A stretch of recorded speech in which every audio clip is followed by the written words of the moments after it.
team to come to Manchester City and win in the Premier League in stoppage time? Right. What year? It was the one, 2012, Robin Van Persie. I'm sure you remember the... Oh, yeah, I remember how that year went. How did that finish? Let's turn our attention back to this one. From a Pep Guardiola perspective, what do you sort of learn from and react on a day like this? Because if he looks at the numbers that tell him we had 29 shots at goal, they had 2 and scored 2, do you just put it down to a sort of freak result?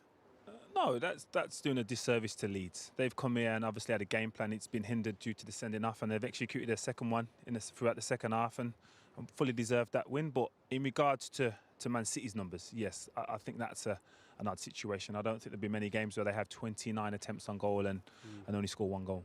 What amazing defensive, resolute, solid work from Leeds United. Well, listen, you're gonna have to do that. You're gonna have to work to a man. You come into Etihad and trying to get a win, especially when you go down to 10 men. But listen, these guys were committed. They had their game plan at the beginning. Yes, it gets changed, and that's a big thing as well. You get a sending off. Some teams capitulate when it happens and they fold and everything's all at sea.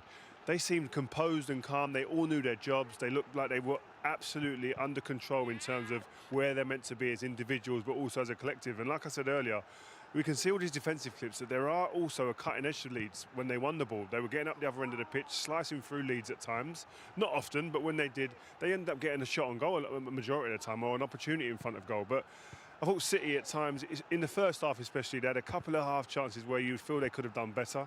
But again, you've got to give Leeds credit because, again, to come here, you do need to ride your luck a little bit. But at the same time, you've got to make your luck with the way you energised, the way you committed in your tackles, in your personal duels. And people run themselves into the ground. I mean, Calvin Phillips, I've got to give him special mention in midfield because I thought he got through a hell of a lot of work today. And Dallas, again, being at the other end when they won the ball in the transition, had that energy to get beyond.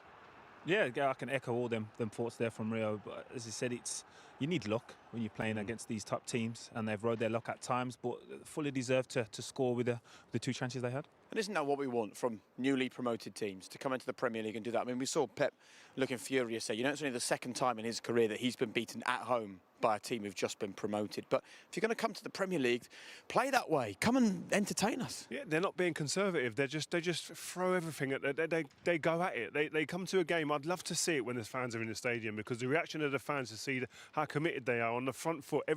There's never a step back with this Leeds team. Yes, they went down to 10 men and they maybe were a bit more conservative and cautious, but it's always on the front foot. And the fans at Leeds, the way they'd respond to that would be amazing in the Premier League. Yeah, as I said, I can imagine.